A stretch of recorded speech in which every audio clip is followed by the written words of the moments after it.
Protagonistas. La entrevista del día. En Nada que Perder.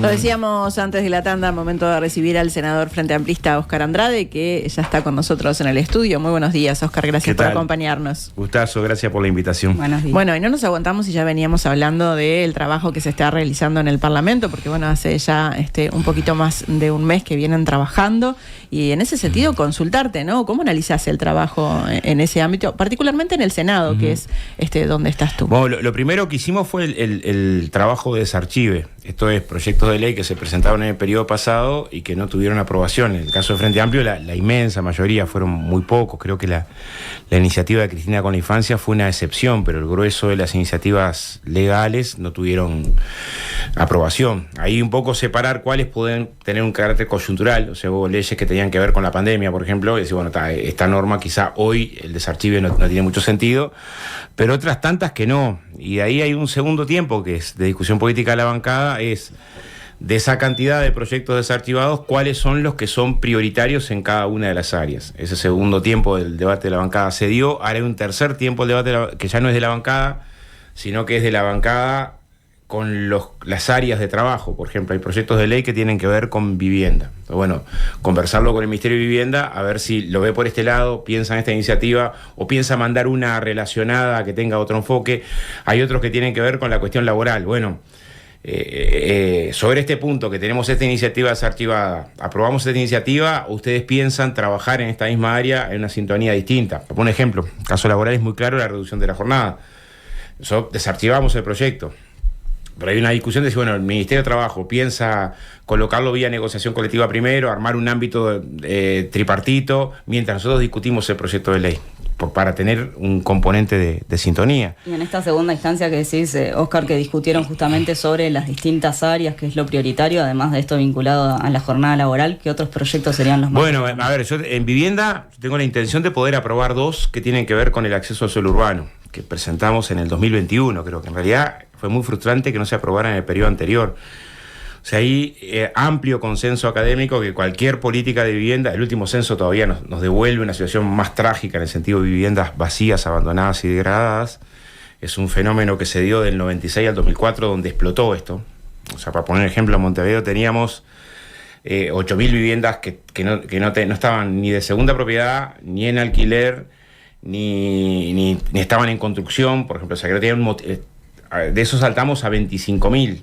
De las 56.000 que hay en Montevideo vacías y abandonadas, hoy tenés unas 25.000 que no están ni en alquiler, ni en venta, ni son de segunda propiedad, ni están en construcción. Muchas de estas que están vacías y abandonadas. Y esto genera un enorme problema, fundamentalmente acá, o sea, la zona céntrica es donde más se vació Montevideo, y es un componente estructurante de la segregación territorial, que a la vez es un componente clave en la violencia en la sociedad. Esto no es nuevo, se intentó tratar en parte con la Ley de Ordenamiento Territorial, el artículo creo que 65, ahí da una herramienta que era, bueno, si hay una familia que está en situación de pobreza, en vez de tener que esperar 10, 20 o 30 años para la prescripción del bien, espere 5 años. Eso fue una aproximación. Después en el 2012 creo que hubo un proyecto muy potente, pero que no logró consenso interno por el Frente Amplio porque había diferencias en lo jurídico, de Asti Guarinoni, de la 2121, que decía, bueno, si está declarado judicialmente en abandono el bien, el Estado se puede hacer del bien, y listo. Ahí había un debate acerca de la constitucionalidad. Surgió, creo, en el 2018 una norma que también atiende este problema, que tenía que ver con los deberes del propietario, entonces que te obligaba a, si no te podías ir a un remate, era un proceso medio largo, porque tenías que ir a un proceso judicial ordinario, que es largo, y además tenías la posibilidad al fin del proceso judicial de poder rediscutir, y además pasaba al mercado, o sea, además se subastaba, no era que el Estado se quedaba con. Esta iniciativa no se utilizó en el periodo de gobierno pasado, pero hay otra herramienta que se empezó a usar en la Intendencia de Montevideo en el periodo último, que es las viviendas con deudas compensables. Una primera peinada, creo que por el 2021-22, ahí se encontraron cerca de 500 inmuebles.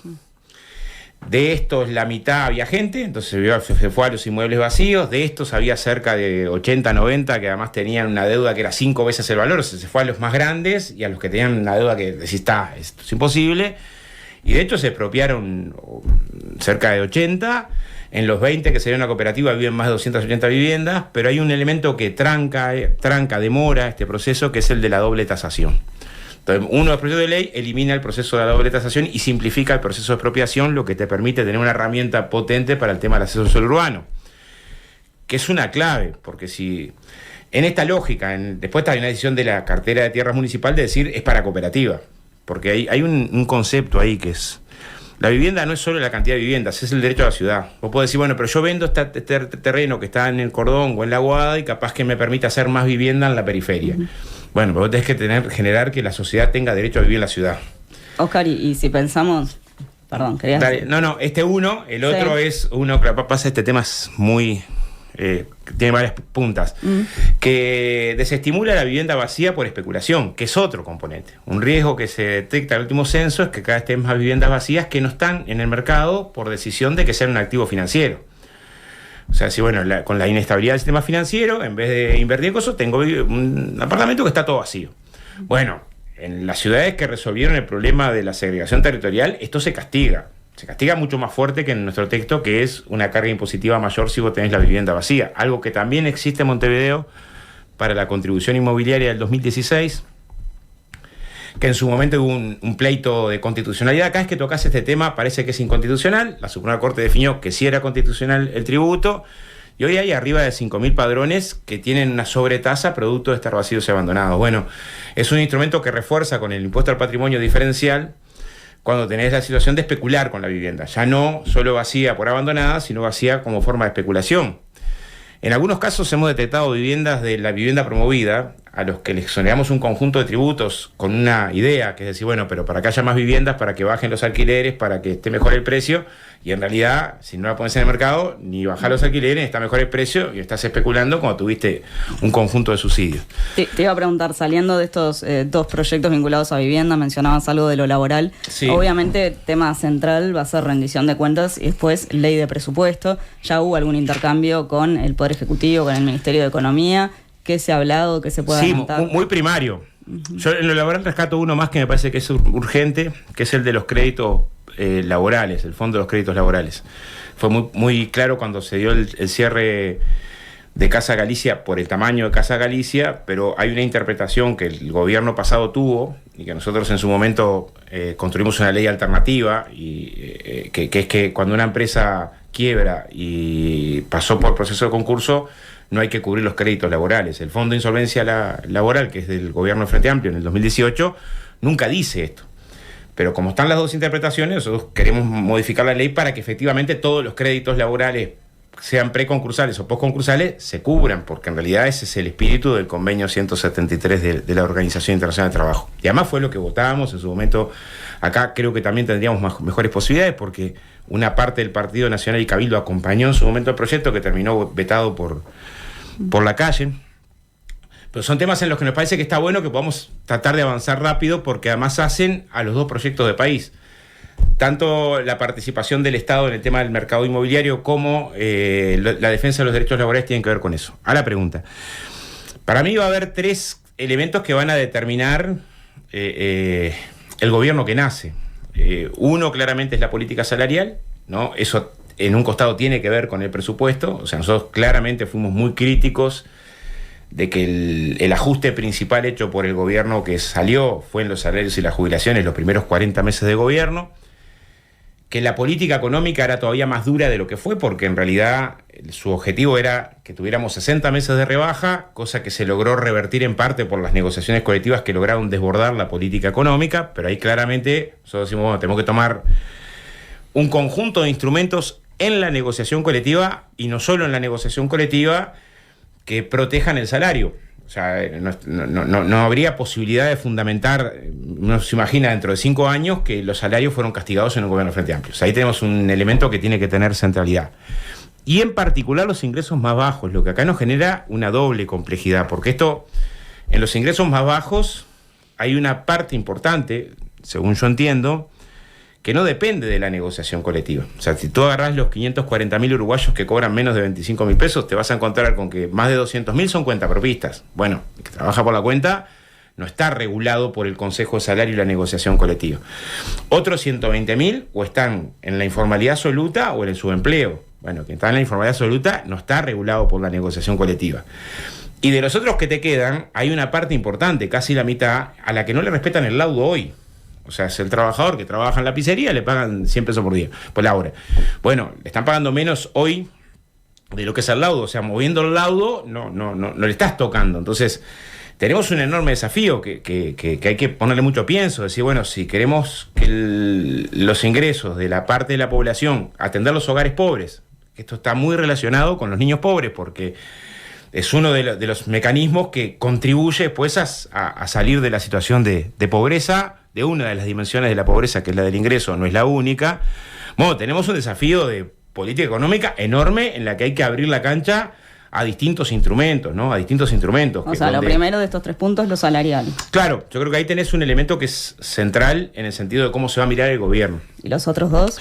El otro va a ser el diálogo de seguridad social. O sea, es evidente que la discusión que tuvimos en materia de seguridad social tiene que presentar resultados del diálogo de seguridad social que como piso mínimo poden los retrasos más importantes de la reforma que aplicó el gobierno anterior. O sea, yo pienso, los artículos de la ley que todo el Frente Amplio votó en contra tendrían que ser lo mínimo, de decir, bueno, a ver, si no estamos en contra de que fuera obligatorio el sistema de AFAP, como instaló el gobierno, mínimo, no va a ser obligatorio el sistema AFAP. Estamos en contra de que te puedan seguir descontando cuando quedas en desempleo, mínimo, eso no tiene que tener base de legalidad, para ir colocando componentes que hagan, a decir, bueno, sobre estos temas, en un diálogo de seguridad social, tiene que haber una reforma. Estuvimos en contra de que solo se financiara con el aporte de los trabajadores, tiene que haber respuestas donde los sectores de mayor concentración del ingreso participen de la financiación de la seguridad social. O sea, creo que ahí hay un enorme desafío político para el Frente Amplio, para las fuerzas sociales, para la academia, para el diálogo de seguridad social que va a ser este. ¿Y tercero? Y el presupuesto tiene algunos compromisos que son centrales. O sea, el tema de la exclusión de la infancia es central. Es central. Las propuestas de campaña, yo ahí creo que en un doble sentido, en la realización de las propuestas de campaña y en el cómo. Voy a poner el ejemplo que creo que es más fácil para que lo entienda la audiencia. Nosotros hicimos un compromiso en la campaña muy bien hecho, yo creo que es un acierto, de consagrar, ampliar el derecho a la educación.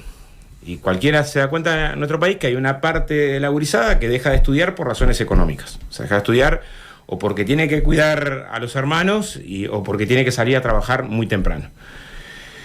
Y esta interrupción de la posibilidad de educarse tiene un conjunto después de problemas. O sea, para poner otro elemento que creo que está muy relacionado, 9 de cada 10 personas que están privadas de libertad no terminaron un ciclo básico. O sea, hay una relación bastante íntima entre la posibilidad del desarrollo en la educación con... No estoy diciendo que todos los que tuvimos que salir a trabajar temprano terminamos presos. Estoy diciendo ese prejuicio. Estoy diciendo que hay una relación que hay que atender. Se marca desde la infancia, desde la adolescencia. Que hay que construir desde distintos lugares. Bueno, no es menor la propuesta del Frente. Son 70.000 becas Gutiá. O sea, estás abarcando a una cuarta parte de los estudiantes. Pero es un enorme lío esto. Porque en el arranque vos vas a tener una parte de los que van a tener derecho a la beca, que son indiscutibles porque están en el horno, una parte que seguramente no le tiene por qué tocar porque está muy bien, y en el medio una tonelada de grises. Y en los grises, viste, errarle por 1 milímetro para acá, 1 milímetro para allá, te puede generar que una medida que tendría que tener un amplio respaldo social, político, ¿no?, genere un enorme lío. Si, bueno, le tocó al hijo Alejandro y a mi hijo no le tocó, que estoy más o menos igual, o ella está peor, pero resulta que en su declaración jurada tal ingreso que tiene no lo declaró, y entonces por eso, qué horrible el gobierno. ¿Te preocupa el respaldo social? Entonces, la forma en la que construirse el sistema de beca, o sea, si participan los padres y las madres, participan los estudiantes, participa la comunidad educativa, o sea, la construcción, hasta para mejorarla en su aplicación, en sus montos, en que capaz que tenemos que decir, mira, en vez de 70.000 precisamos 90.000, lo que pasa, porque fíjate que o el monto tiene que ser así o asá, o la forma de aplicación, o un observatorio, o sea, la forma en la que construís la política para que se entienda que vos lo que estás es reconociendo un derecho que estaba vulnerado, no estás dando caridad vertical, sino que estás construyendo horizontalmente, es clave. Entonces tenés un desafío que no es solo del gobierno, porque esto no lo va a hacer el ministro. O sea, es como con la sociedad abrís un diálogo en el sentido de la construcción de derechos que también permita que este derecho no se revoque. Un ejemplo muy claro, lo digo autocríticamente, nosotros generamos un sistema de becas de INEFOP, y digo nosotros porque entonces estaba en el PCNT y fue idea del PCNT, que fue Uruguay Estudia, llegamos a 10.000 becas en el 2019, el gobierno que llegó arrancó las 10.000 becas, y nadie salió a reclamar por las becas. Ahora, Oscar, pensando justamente en el trabajo del Ejecutivo, hay algunos analistas, dirigentes, militantes que entienden que ya se debería haber realizado anuncios o se deberían de haber tomado medidas. ¿Compartís esta percepción de que ya se tendría que haber hecho alguna cosa más de lo que se está haciendo? ¿Puede existir cierta cautela, por ejemplo, por las condiciones en las que se encontraron algunos organismos, fundamentalmente en cuanto a presupuesto, en materia de presupuesto? A ver, este año tenemos un problema, que es que estamos con el presupuesto heredado. O sea, se va a votar un presupuesto que se va a ejecutar a partir de enero. Esto no es una excusa. Y el segundo problema es que la instalación de gobierno se dio la semana pasada. O sea, recién la semana pasada pudimos votar las veñas que permiten instalar el gobierno. Ahora, yo estoy en el cuadro de los inquietos. O sea, no estoy en el cuadro de decir, bueno, esperemos, ¿no? O sea, estamos obligados a dar respuesta. O sea, no. Me parece que nos hace bien, aparte, que desde la conducción política, tanto en el legislativo como en el ejecutivo.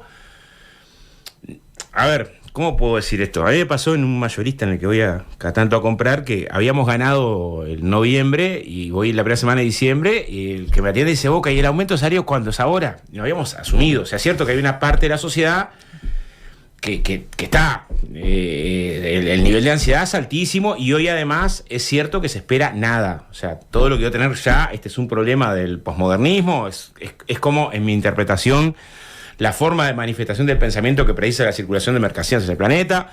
Está bien, pero no quiere decir que vos desde la política tenés que dar respuesta a temas que son centrales. O sea, es evidente que este año tenemos que salir con un presupuesto que va a tener un conjunto de medidas, baterías e instrumentos para atender la exclusión social y la pobreza infantil. Para eso nos pegamos las patas para ganar el gobierno, no para justificar el no. Que esto hay que manejarlo con mucha profundidad. Tenés que poner el punto de partida. Es obvio que si dejó un clavo de tanto, los cremás de otro, ¿no? Esas son limitantes. Es obvio, sería tonto decir no. Esa es una discusión política que daremos cuando hagamos la rendición de cuentas del punto de partida. El punto de partida fue no se olviden que este es el punto de partida. Listo. Pero en nuestra esencia, ADN, centro de la política es, si este modelo era el de la desigualdad, nuestro modelo, que es el de la inclusión, tiene que tener palancas potentes para la inclusión, que van a ser mucho más potentes en una coyuntura de crecimiento económico del país muy alto y menos puja redistributiva, pero aún en una coyuntura distinta, más difícil, porque hay muchos temas que no dependen del Uruguay. A ver, el mundo está por agarrarse a cañonazos hoy, ¿no? Depende del Uruguay. O sea, hay un conjunto de circunstancias en las que estamos al margen. Hay un montón de decisiones que no son nuestras, pero de las que son nuestras esencialmente las tenemos que cuidar. Decir, bueno, nuestro modelo es el de la inclusión social, nuestro modelo es el del ensanche de la democracia, nuestro modelo es el de la defensa de las empresas públicas como palanca del desarrollo, y eso, al menos en el desarme de lo que entendimos que fue clave en el periodo pasado, yo qué sé, ley de medios, la fibra óptica, Bracoso, lo que pasó en el puerto, el no cobrarle el canon a los canales, o sea, tiene que ser en nuestro proceso en una dirección contraria. Pensando en esto de las direcciones a las que se apuesta, ahora el Ejecutivo justamente va a tener su primer Consejo de Ministros mañana, y se sabe que un tema que va a estar allí sobre la mesa va a ser el proyecto Neptuno. Bueno, el secretario de Presidencia, Alejandro Sánchez, habla de renegociación. Aquí tuvimos al prosecretario, a Jorge Díaz. Él planteó que no estaba sobre la mesa la rescisión. ¿Cuál es tu idea sobre esto? ¿Cómo debería seguir? Bueno, primero tenemos que abrir una discusión con el contrato. Si tuviéramos posibilidad de salir del contrato, es el mejor escenario. Estamos en una encerrona que no es nuestra, que eso también tiene que partir. O sea, hicimos lo posible para que no se firmara el contrato, se firma el contrato. Ahora hay que salir de las condiciones más regresivas del contrato. Nosotros no elegíamos esta obra como prioridad, no era en este lugar, era para el lado de Casupá. Mi opinión es que si tenés la chance de rescindir, tenés que rescindir. Si la chance de rescindir, claro, si la mirada jurídica, yo no leí el contrato, la mirada jurídica al rescindir te cuesta medio Uruguay, bueno, tenés que reevaluar y en todo caso dar una discusión política te cuesta el medio Uruguay. Y tenés que darlo con la sociedad. Se eligió la opción más cara, ambientalmente muy polémica, constitucionalmente muy polémica, en medio de un litigio judicial. O sea, iniciar una obra en estas características parece que sería un error. Pero es un elemento que tenemos que evaluar en conjunto con el Ejecutivo, ¿no? Hay otro tema sobre el que nos gustaría consultarte, Óscar, ya que la semana pasada el semanario Búsqueda publicó que en algunas declaraciones realizadas a Fiscalía en la causa que investiga el desvío de fondos del Fondo de Vivienda del Zunca se vincula el esquema con Laura Alberti, secretaria de Finanzas del Zunca y también del Partido Comunista. En diciembre el Comité Central del Partido Comunista ya había decidido derivar los casos de los primeros 2 dirigentes expulsados del sindicato, Víctor Rivero y Santiago Bernadola, a su comisión de control. ¿El sector ha detectado algún desvío de fondos vinculado al Partido Comunista? ¿En qué está el caso de Alberti en este momento? No hay, primero que no hay caso de Alberti. Está bien la pregunta de los fondos. ¿Qué son los fondos? Porque hay 4 fondos que son bipartitos de la construcción. El de vivienda es uno, es de la década del 60. Después está el Fondo Social, que es del año 93, el Fondo de Capacitación, que es del año 97. No son fondos del Zunca. O sea, son fondos bipartitos, gestionados de manera bipartita. No los gestiona el Zunca no gestiona el Fondo de Vivienda. ¿Qué hace el Fondo de Vivienda? El Fondo de Vivienda lo que otorga son préstamos para el arreglo, la refacción de las casas. La línea política principal del fondo es eso. Pero no da plata al fondo. El fondo lo que hace es un voucher en materiales que el trabajador cambia en una barraca de materiales. O sea, vos te vas a hacer la casa o ampliar la casa, pedís el préstamo al fondo, el préstamo es de 60.000, vos tenés que devolver 30.000 y el pago a la barraca de los materiales los hace el Fondo de Vivienda. O sea, en el Fondo de Vivienda no se tocaba plata. En el Fondo Social lo mismo, vos tenés el Fondo Social. ¿Qué hace el Fondo Social? El hijo del trabajador de la construcción tiene caries, ¿no? Le cubre al odontólogo, pero no le da la plata para pagar al odontólogo. El odontólogo cobra con un voucher que va al fondo. O sea, los fondos sociales, en útiles escolares. ¿Qué pasó en este caso? En este caso lo que se detecta es que un componente al costado del Fondo de Vivienda, que es situaciones especiales, cuando se le quemó la casa a un compañero, cuando hay lo de dolores, la situación una inundación, que ahí sí son montos económicos, se detecta en principio una irregularidad. Una irregularidad es, bueno, acá hubo una partida, que es lo que está investigando Fiscalía, porque el fondo es bipartito, no alcanza la firma del representante sindical, tiene que firmar también el representante empresarial para habilitar, tiene que pasar por directiva. Cuando se detecta una partida, ¿qué es lo que hace el sindicato? Que es una pregunta que los que tienen más detalles son los compañeros que están hoy en el sindicato. Se detecta una irregularidad, si bueno, acá hay una partida que era para una donación y resulta que no había donación, ¿no? Lo que se hace es una investigación administrativa, una auditoría años para atrás, para ir hasta el hueso en todas las irregularidades. Cuando se ve que no era una irregularidad, sino que había un modo medio operante, decir, bueno, mirá, acá había una majuga donde algunos, no sé cómo decirlo, excompañeros lo que hicieron fue utilizar el Fondo de Vivienda, y lo que estamos todavía investigando es cómo es que se lograban las 2 firmas para habilitar este tipo de partidas, y se hace la denuncia penal. Quien hace la denuncia penal es Laura Alberti. O sea, quien encabeza la investigación y hace la denuncia, o sea, de los compañeros, no solo, pero de los compañeros de la dirección que denuncian a los que hicieron la estafa, es Laura Alberti. Entonces, me parece que el sindicato hizo lo que tenía que hacer. ¿Qué podía hacer el sindicato? Dejar el componente administrativo, expulsar al compañero y no levantar polvareda. Me parece que hizo todo lo contrario. Si no, para acá hay una irregularidad, hagamos una investigación a fondo y vayamos con una auditoría para ver si para atrás había desvío con el tema de los fondos. ¿Y el Partido Comunista, a raíz de esto que saca Búsqueda, de lo que se está tratando en Fiscalía, está analizando la situación de ella? No, porque lo que saca Búsqueda hay fuentes de... Primero, es como que... Fíjate Astesiano. Astesiano está indagado por la justicia. Astesiano ha dicho, ¿no? Si yo hablo, Delgado, si yo hablo, Yo le pregunto al Partido Nacional qué hace con, ¿no? Y en este caso es distinto porque no fue Delgado el que le hace la denuncia a Astesiano. Acá sí es Laura la que le hace la denuncia. Laura y otros, las que encabezan la denuncia a estos compañeros que fueron expulsados después del sindicato. Porque además, fíjate... Y con estas 2 personas que estaban siendo analizadas por el Comité de Control del Partido Comunista, ¿qué pasó finalmente? Fueron expulsados tanto del sindicato como porque reconocieron. Papá, a ver una cosa, lo primero, reconocieron que participaron de la estafa. O sea, lo que te genera una enorme amargura, porque ¿cómo funcionan los fondos sociales? Funcionan desde hace 30, 40 años con militancia. O sea, el directivo del fondo cobra cero. O sea, los compañeros que van a la dirección del fondo, que se reúnen todas las semanas en los distintos fondos, el de capacitación, el FOSER, el fondo tanto acá como los referentes del interior, lo hacen a pulmón.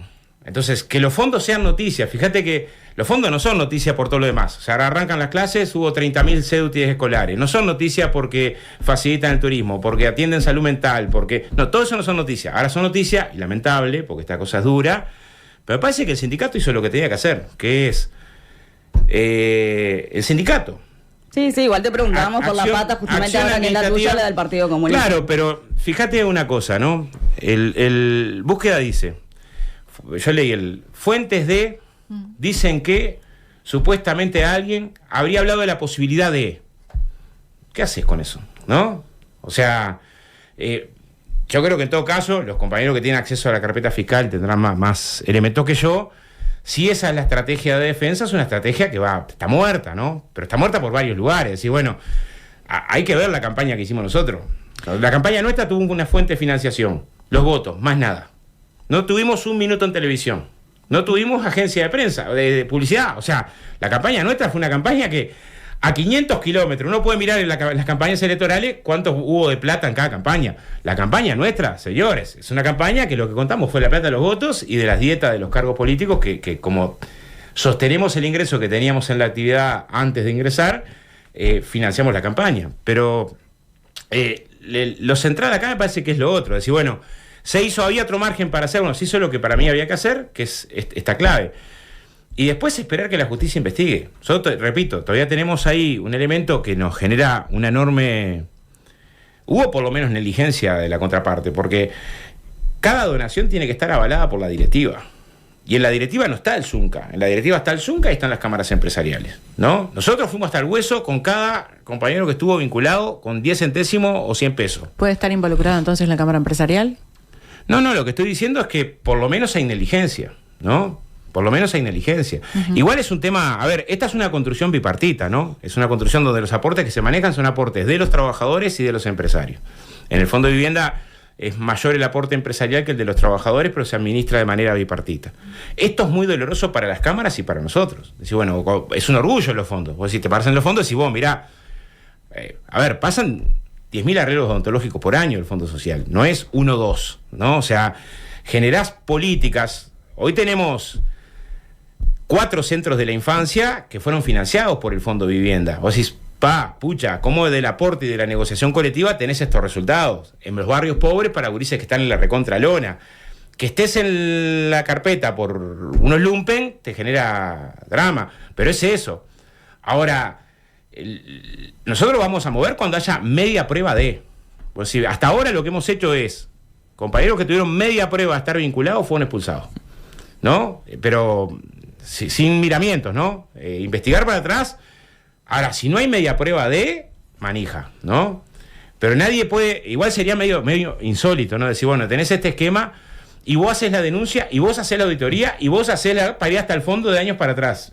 Sería medio raro, ¿no? Es decir, imaginemos la lógica a la inversa, es decir, este tema se profundiza porque decidiste ir hasta el hueso, decidiste hacer una auditoría, hacer una investigación administrativa y llevar vos el tema a la justicia y denunciarlo en la justicia, ¿no? O sea, los compañeros que están acusados hoy son los que encabezaron decir esto no puede quedar así, no es un tema interno, tiene que haber procesamientos penales en este caso, ir hasta el fondo.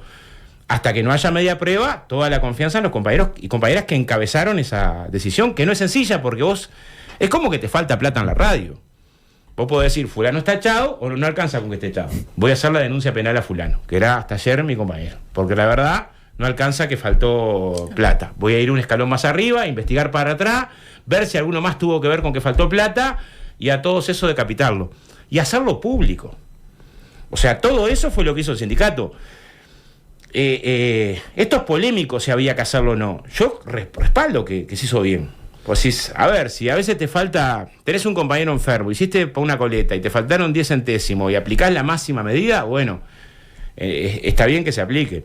Oscar, te llevo a otro tema por una cuestión de tiempo. Lo comentábamos al arranque del programa y comentábamos también ahora contigo fuera del aire que obviamente estamos en plena campaña de las departamentales. Este fin de semana vimos esta movilización en respaldo a Besossi, ¿no? Bueno, todos somos Besossi, Guillermo amigo del pueblo está contigo. ¿Cómo estás viendo este caso? La postura que ha tomado el Partido Nacional concretamente. Bueno, pasa que es parte de una cultura política que está muy arraigada, muy arraigada. A ver, yo milité muchísimos años en Canelones, mientras gobernaba el Partido Colorado en Canelones, esto lo puedo constatar porque es la cuestión conversar con vecinos. Vos tenías una cantidad de funcionarios municipales que eran contratados por año y que no tenían que rendir cuentas en la intendencia, sino que tenían que rendirle cuentas al diputado, a uno de los diputados colorados del departamento, y les avalaba si podía seguir un año más o no en el trabajo. Y lo que evaluaba el diputado del departamento no era si iba todos los días a trabajar, si trabajaba bien la función, sino si en su barrio repartía volante, juntaba gente. O sea, esa forma de la política estuvo muy arraigada. Y hay lugares donde está todavía muy arraigada. Entonces, por eso es la reacción de que se ve como normal, ¿no? Se ve esto es lo normal. Y quebrar esa forma es muy difícil. Es muy difícil. Yo creo que eso explica, acá hay otras irregularidades más graves, ¿no? Pero ninguna que pueda decir, vos, me sorprende, qué cosa extraordinaria, ¿no? Es manejo de la cuestión. Lo nuevo es que la justicia avance en estos temas que le ha costado avanzar mucho. También pasa en un caso de Florida ahora del director de Hacienda, ¿no? Pero qué bueno que avance. Y me parece que hay una prédica que es insólita, ¿no? De la derecha de hace un tiempo, de enfocar todo esto a fiscalía, ¿viste? Uno puede tener diferencia con el trabajo de los fiscales. Yo en particular, cuando se trabajó el tema astesiano, la verdad, quedaste perplejo, ¿viste? Perplejo, que parte de la investigación se clausurara, que el celular del presidente lo revisara el propio presidente. No es que no puedas tener críticas, pero acá lo que hay es un manejo que es absurdo, que es decir, bueno, el problema es que el Frente Amplio maneja la Fiscalía y desde el manejo de el centro de operaciones del Frente Amplio de la Fiscalía, señores, estamos todos locos. O sea, Gómez, que fue el fiscal al frente hace poco, fue quien procesó a Caloya en segunda instancia. Hubo un tribunal de apelaciones que dijo está libre y fue por una segunda instancia hasta el procesamiento. Estamos todos locos, o sea... sin embargo, hay una prédica que erosiona porque le quita, y eso es más grave aún, creo que lo de Besossi. Yo tengo que comparar. Lo de Besossi, sí, es grave, son situaciones graves a las que estamos tristemente acostumbrados, más todavía en el interior profundo, como una prédica habitual. A ver, yo estuve en San José el sábado y había vecinos que decían, miren que hay gente que no viene al acto porque esta es una zona que se inunda y el que viene al acto después no recibe apoyo municipal. Está instalado como natural. ¿No te preocupa más no como los sorpresa. dichos contra fiscalía? Sí, me parece que es mucho más grave que vos erosiones el sistema de justicia, porque Fiscalía y la jueza. ¿Y qué te parece esto de que el expresidente Luis Lacalle Pou le haya, según dijo Besossi, transmitido tranquilidad y le dijo que creía en su honorabilidad? Bueno, no sé, porque según dijo Besossi, después hay que esperar que aclare. Yo creo que el Partido Nacional comete un error grave, un error en movilizarse en defensa de, un error grave. Pero el tiempo dirá, ¿no? Es muy difícil que una fiscal y una jueza, sin tener componentes sólidos, o sea, evidencia sólida, avancen en esta dirección. Más allá de... Entonces yo creo que Besossi va a terminar procesado. Mi opinión, ¿no? 7 delitos, todos los delitos contra va a terminar procesado. Entonces, estas acciones después se pagan más caro, pero también nos permite un debate nosotros, ¿no? O sea, autocríticamente. No hemos generado el nivel de anticuerpo suficiente para que esto sea considerado. ¿Por qué la agrupación más potente de Artigas es la de Carán? ¿No? Tiene que ver con la cultura política, pero también con nuestras dificultades en generar una contracultura. Es decir, bueno, pues esto se tiene que pagar mucho más caro, políticamente. La lógica del clientelar, pues está tan arraigada, tan prendida, que hay una parte importante de la sociedad que entiende que la política es esto. Hacer política es esto. Y muchas veces eso se ensancha cuando hay un vacío en la contrahegemonía. Dice, bueno, hacer política es esto otro. Hacer política es entrega, es dar, es tener causas.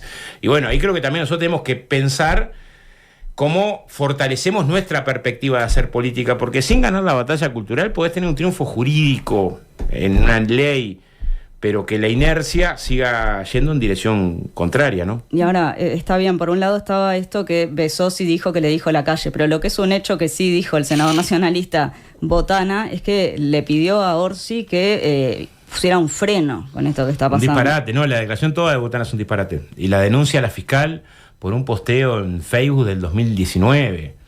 Es un disparate. O sea, el planteo de Botana está todo equivocado. Está todo equivocado. Y además, creo que Botana ha sido de los que ha sido abanderado en esta lógica del desprestigio de la institución. Repito, no de la crítica de un juicio, una sentencia o una investigación. Eso no puede decir una opinión crítica, decir, bueno, ¿cómo esto no se investigó de tal manera o de tal otra?